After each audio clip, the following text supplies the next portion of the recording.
They want to chase the substances, run the streets, do what they got to do, lean into that culture because that's all that us black people are known to do. Happy Black History Month. As we look at Black History Month, we notice the greatest things about what it means to be black, right? Black people, am I right? One thing that I want to get off my chest right now is that you should be able to speak in proper English and not be accused of talking white. The amount of people that have told me that I'm somehow talking white, pretty remarkable considering the fact that not every black person talks like, hey man, I'm saying bro, like what's up man, you know, blah, blah, blah. All these different stereotypes about black people that are perpetuated by black people, they're just very interesting to me. I don't understand why we're still playing that game in this day and age. It's very interesting to me that somehow if you are trying to get an education or really just trying to speak and articulate your words in the proper way that the language has been set up in, that like you're somehow acting white, you're somehow a sellout. But that's the biggest thing that's been on my mind lately. A lot of black families are very dysfunctional, and I'll be the first to say that I'm not immune to this. But why are we constantly kind of wishing for more of this pain? There are people who grew up in difficult situations. They grew up in the hood without a lot of things. They made the best of their circumstance and tried to make a better life for themselves. That doesn't always mean financially. That doesn't always mean, oh, you just went to school and somehow because you went to school and got good grades, now you've had the chance to go make money and get your family out of the hood. That is a path many people have taken, but having a better life does not mean making more money. Having a better life means being a person that stands up for what's right, who lives with morals and integrity, a person who could be an example to other people, a person who doesn't let the things of the world entice them. And so when we look at inspiration in the black community, a lot of the black youth, they're looking towards these people who really just glorify that hood culture. We can say hood, ratchet, ghetto, whatever term you want to use.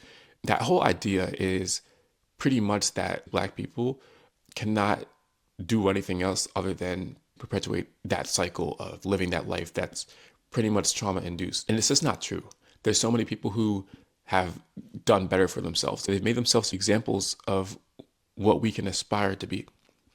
But for whatever reason, and I'm sure we know the reason, many black people have decided that they want to ignore those types of examples. And instead, what do they want to do? They want to chase the substances, run around, run the streets, do what they got to do, lean into that culture because that's all that us black people are known to do. And at a certain point, it becomes an old, tired, repetitive, monotonous way of being. You have to get sick of that. There's so many people who don't want to live their lives like that. Yet, these are the types of personas and influences that we constantly see having such a stronghold on the black community. I think we need a lot more direct mentorship between people who have gone through difficult times like that, come out on the other side, and now have the chance to reach back into those communities that they've come from, or people who were never in those communities to begin with, but they see the impact that it has on the youth, the next generation.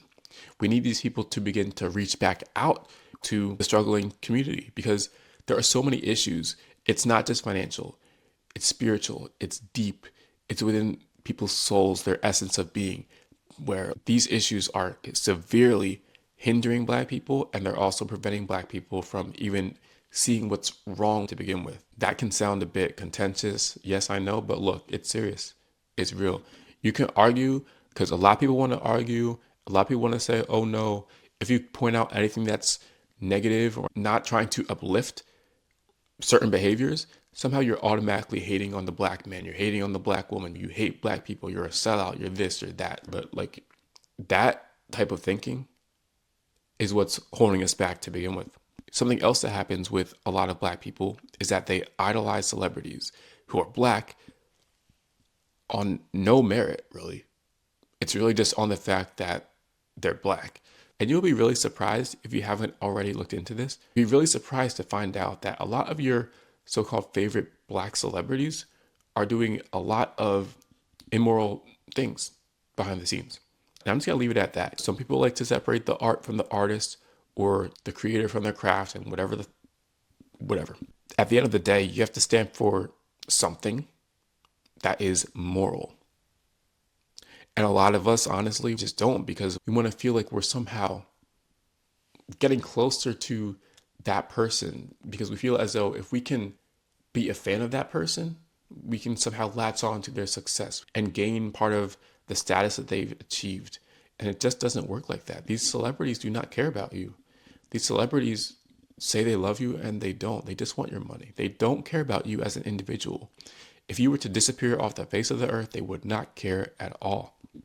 So just think about that the next time that you try to defend these people online. And something else that's really interesting is this whole idea of the N-word, right?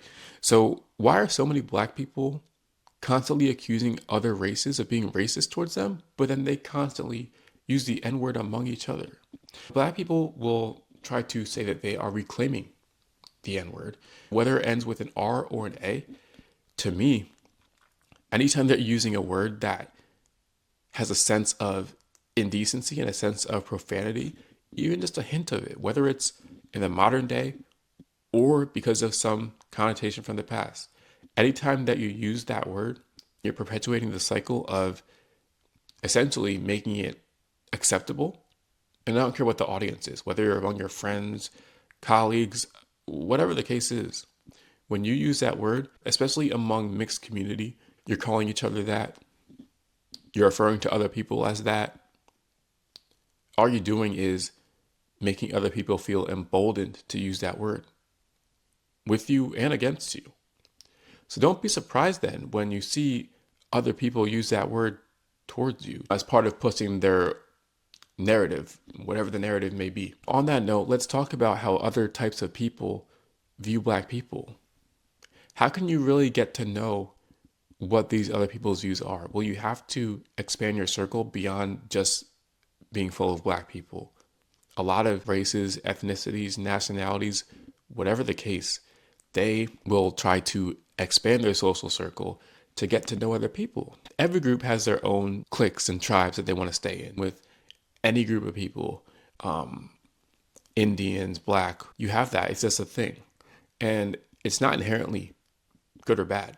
But if we want to understand how we're perceived by other people, it would do us very good to expand beyond just huddling in our own groups all the time. I know that there are many people who feel more comfortable among their own, but in order for us to be able to reach a level where we're able to communicate with other groups more effectively, we're going to have to be more intentional about interacting with people of other groups if we want to understand them better so that they can understand us better and we can make our experience a more positive thing. And that's just across the board. Another thing is this whole concept of having this America-focused view of what it means to be black. Before I started going to college, I had no idea about some of the struggles, the microaggressions, and some of the things that people who were black but from Europe or black from Africa dealt with.